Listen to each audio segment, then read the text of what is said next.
Actually చాలా బాగుండబోతుంది. సూర్య గారి movies గురించి మనం చూసుకుంటే గతంలో కూడా చాలా మంచి మంచి కాన్సెప్ట్తోని మంచి మంచి కంటెంట్తో మూవీస్ తీస్తారు. సో తను తీసిన ఏ మూవీ అయినా సరే పర్ఫెక్షన్ ఉంటుంది అండ్ ఫ్యామిలీ ఓరియంటెడ్ కూడా ఉంటుంది. సో ఓవరాల్గా ఆయన మూవీ రిలీజ్ అవ్వబోతుంది రేపు. సో చాలా హ్యాపీగా ఫీల్ అవుతున్నా. సో మూవీ గురించి వెయిటింగ్ అండి. యా అమేజింగ్ అండి. అసలు వాళ్ళిద్దరు కాంబినేషన్లో అసలు ఫర్ ద ఫస్ట్ టైం అనుకుంటా వాళ్ళిద్దరు చేయరు, నాకు తెలిసినంత వరకు ఫస్ట్ టైం కాబట్టి. సో ఎవరికి అనిపిస్తుంది. సో ప్రేక్షకుల హృదయాల్లో వాళ్ళిద్దరు క్యారెక్టర్స్ నిలిచిపోతాయి. ఎందుకంటే ట్రైలర్ చూసా చాలా బాగుంది. సో మూవీ కూడా బాగుంటుంది అని చెప్పేసి అనుకుంటున్నాం.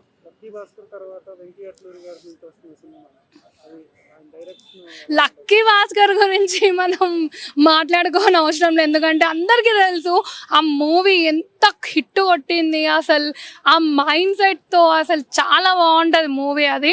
సో ఆ డైరెక్టరే మళ్ళీ ఈ మూవీ తీయడం అనేది అమేజింగ్. సో మూవీ అయితే సూపర్ డూపర్ హిట్ అవుతుంది. ఇంకోటి ఉంది, ఒక సింహాన్ని సినిమాలో చూసినట్టే ఉంటుంది. అంటే ఈ సినిమా సూపర్ డూపర్ హిట్టే, మీరెవ్వరు అనుమానం పడాల్సిన అవసరమే లేదు. దీంట్లో ఇంత కూడా మీరు డౌటులు అడగాల్సిన అవసరం లేదు. ఏంటి అని కూడా ఒక క్వశ్చన్ వేసే ఇది కూడా మీకు లేదు ఛాన్సు. ఎందుకో నేనేం చెప్పినా అది హిట్ అయిపోవాల్సిందే, హిట్టే అది. సో మమితా బైజు యాక్టింగ్ ఎట్లా చేస్తుందని అనుకుంటున్నారు? యాక్టింగ్ ఆల్రెడీ మనం చూసాను.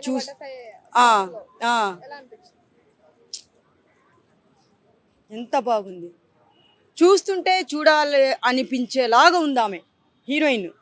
ఎంత క్యూట్గా ఉంది, ఎంత అందంగా ఉంది, ఎంత ముద్దుగా ఉంది.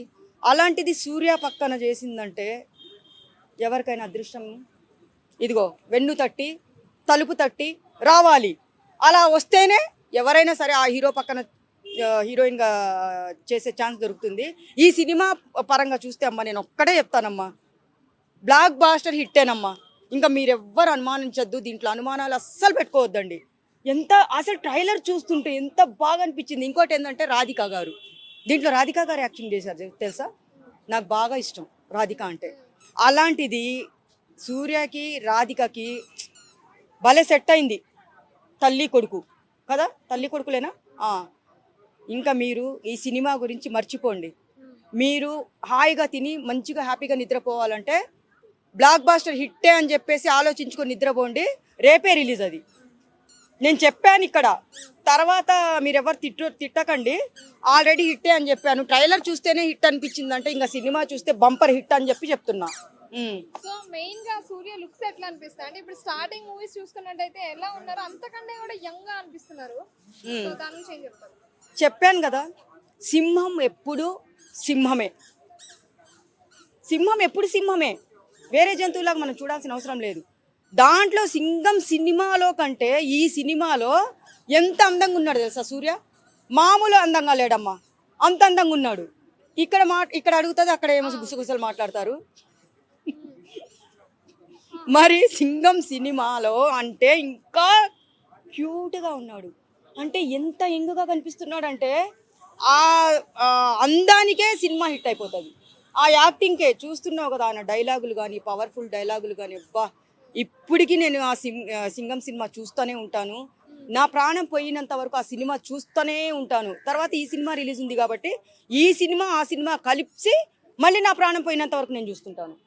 బంపర్ హిట్ కాదు, బ్లాక్ బాస్టర్ హిట్ అని ఇంకా ఫిక్స్ అయిపోండి మీరు అందరూ. కాంబినేషన్ ఎలా అనిపించింది మీకు సూర్యది మమితా బైజుది? ఆయన పక్కన ఏ హీరోయిన్ ఉన్నా ఇంతే సెట్ అయిపోతారు. చెప్తున్నా కదా నేను. చిన్న పిల్లలా ఉంది అని చెప్పి అందరూ అంటారు, దానికి మీరేమంటారు? ఇప్పుడు ఒక మాట, చిన్న పిల్లలాగా ఉందని నువ్వు చెప్తున్నావే, మళ్ళీ బాలకృష్ణకు అంత ఏజ్ వచ్చినా కానీ ఎంత సగంలో సగము ఏజ్ హీరోయిన్లను కూడా పెట్టారు. మరి అప్పుడు ఎందుకు అడగలేదు మీరు? ఇప్పుడు సూర్య సినిమాకి ఎందుకు అడుగుతున్నారు? ఆయనకొక న్యాయం ఈయనకొక న్యాయమా? ఎవరైనా సెట్ అయిపోతారమ్మా. ఆయనకేం పెద్ద ఏజ్ కాదు, 60 ఏళ్ళ ముసలోడు కాదు. బాలకృష్ణ కంటే చిన్న ఏజే. సినిమా మాత్రం బ్లాక్ బాస్టర్ హిట్టే. మళ్ళీ చెప్తున్నాను, 100 సార్లు, ఒక్కసారి చెప్తే 100 సార్లు చెప్పినట్టే. నేను ఫిక్స్ అయిపోండి మీరు ఇంకంతే.